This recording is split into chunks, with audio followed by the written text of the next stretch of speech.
In this video, I'll be going through the new Iron Man Armory set, a rather controversial set considering we got a new helmet design, new armory design, some figures we've never seen before, and what is up with that price tag. So without further ado, let's jump into the video. Now, with like most reviews, I want to start out by talking about the minifigures, and in this set, there is a lot of them, so we got quite a bit to go through, but then if I'm honest, I think this is what people were most interested in. The minifigures overall are relatively good, but we'll go through them one by one here just so you guys can get a gauge of how good they really are. Now, I'm a bit confused to why this is branded as an Iron Man 2 set when we get figures like the Mark 85, which really should have been either the Mark 6 or the Mark 4, but this might just be LEGO having an abundance amount of Mark 85 prints. That, and they wanted to show off this new helmet design. And considering that's the only thing new on this figure, let's talk about that. I released a video earlier in the week that talked massively about this helmet change and why I believed it was rather unnecessary, but potentially could be really good for the future of Iron Man figures. So now that I have them in hand, what do I think? Well, for starters, here is a new helmet versus the old one, and I must say from front on, I really do like the new helmet. Overall, I like both designs, and I think with characters like the Mark 25, which we'll see in a minute, I think this helmet works a lot better. And I think once we get used to it, I think this will become the new norm for the Iron Man figures, and we'll all be happy. Like I say, I'm a bit annoyed that the Mark 85 is included here, considering that we saw the same suit in the Endgame Final Battle set, and I didn't feel the Mark 85 was necessary in an Iron Man 2 set. I think it's just an unfortunate reuse of figures, which we'll see more of later on down the line. Here's the Mark 3. The Mark 3 again is another one of those reused figures, with the torso and leg print being no different to the one we saw a year ago. However, like the Mark 85, it includes this brand new helmet with a different Iron Man face print to the front of it, having the bolts on the top of the mask and no silver details on the side of the cheeks. Underneath both of these helmets are a trans blue head, and I just wanted to say real quick, because I've seen the picture going around, that you can in fact close these helmets. You just have to push them a little harder till you can hear the click.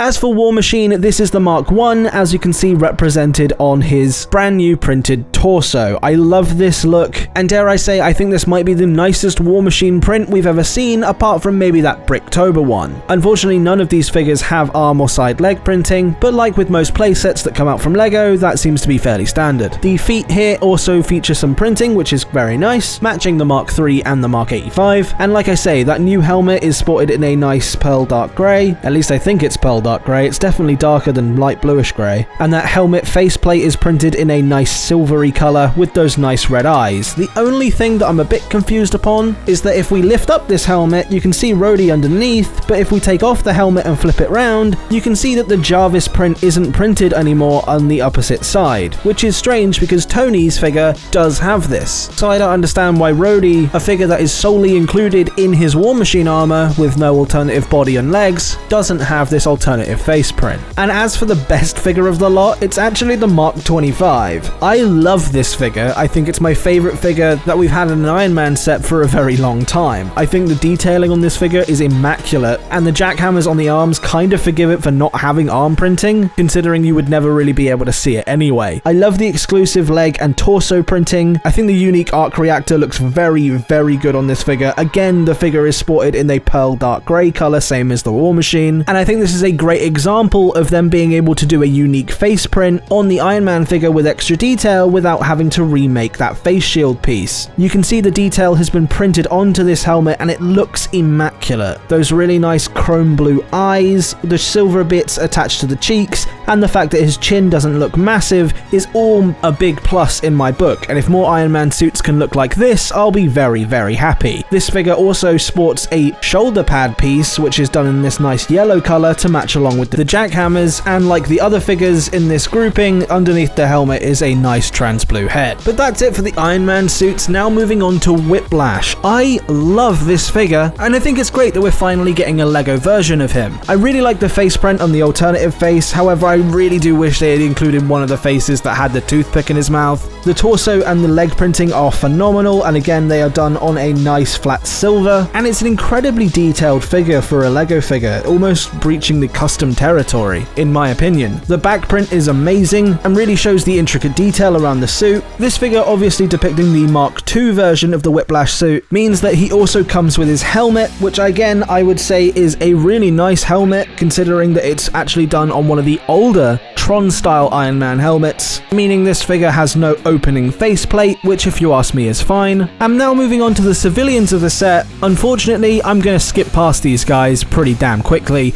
considering they are all reuses of figures from other sets. The Tony one coming from the Saga Iron Man suit, the Nick Fury is the same figure we've seen in countless other sets, for example the Advent Calendar, and the same Pepper Potts coming from the last year's Ironmonger set, along with the Mark III. And that brings me to my first problem I have with this set, and that's the amount of reused figures from all across the board from sets we've seen a year plus ago. If you don't count the new Iron Man helmets, there is a grand total of 3 unique figures in this set, being Whiplash, the Mark 25, and the War Machine figure. The Mark III, the Mark 85, Tony, Nick Fury, and Pepper are all reuses. And although I appreciate the brand new Iron Man helmets, I don't think it justifies the reuse of figures like the Mark 85. I would have forgiven the Mark III if this set had also come with things like the Mark II or the Mark IV, but the Mark 85 just seems like such a curveball, and I don't understand why it's been included in this set. Speaking of the set, let's move on to it. First off, I want to talk about this Audi R8. It's abysmal. I appreciate the fact we've had an inclusion of the car from Iron Man 2, but if you ask me, this just looks like a 4+ car. This doesn't give me Audi R8 vibes at all, and it's slightly annoying considering that Speed Champions also released an Audi R8 not too long ago in the 6-wide style, which means you could have easily modified this version of the car to have a top-down version and maybe just change the front section so you didn't have to do those giant stickers on the front, rather than give us this, which if I'm honest just looks like complete rubbish. And I understand that kids aren't really going to care, but at the same time adults do collect these sets, and I feel like even themes like Harry Potter blend the adult market and the kids market a lot better than things like Iron Man and Marvel do. Now moving on to the set itself, you can see that it's actually rather small.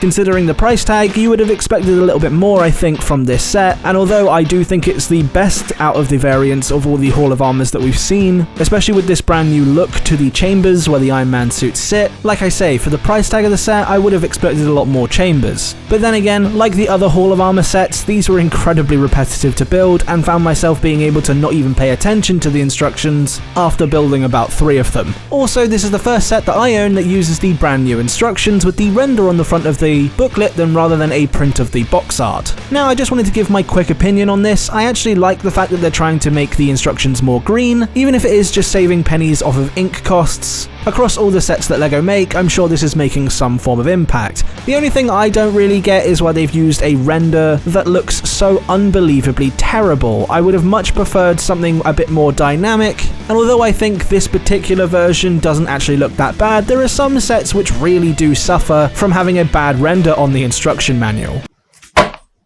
Something I did find very interesting in this set, however, is the fact that we get an abundance of tools and tables with fun hidden details like these blueprints and Tony's computer screen that looks to have the Mark III being built on it from Iron Man 1. Speaking of Iron Man 1, although we don't get Obadiah in this set, we look to get the tool that he used to rip Tony's arc reactor out of his chest from Iron Man 1, and I believe this to be proof Tony Stark has a heart arc reactor on the top of this set of tools. Items that were not necessary but were fun nonetheless. We also get this giant map from Iron Man 2, which is depicted by stickers on 3 2x6 tiles. This, if you ask me, is just even more annoying that we didn't get the Mark VI, considering he uses this to make the brand new element that goes inside of his arc reactor, and then shows off his Mark VI armor towards the end of the film where he meets up with War Machine. Again, a bit strange that we don't get this suit in this set, which includes War Machine and the Mark II Whiplash. But overall, did I waste my money on this set? And it's a weird one, because I definitely think it's the best out of all of the Hall of Armor sets that we've had, and even though I've had a fair few problems with this set, like the Audi R8 and the repetitiveness, this set for the grand total of £50 I would deem is worth it.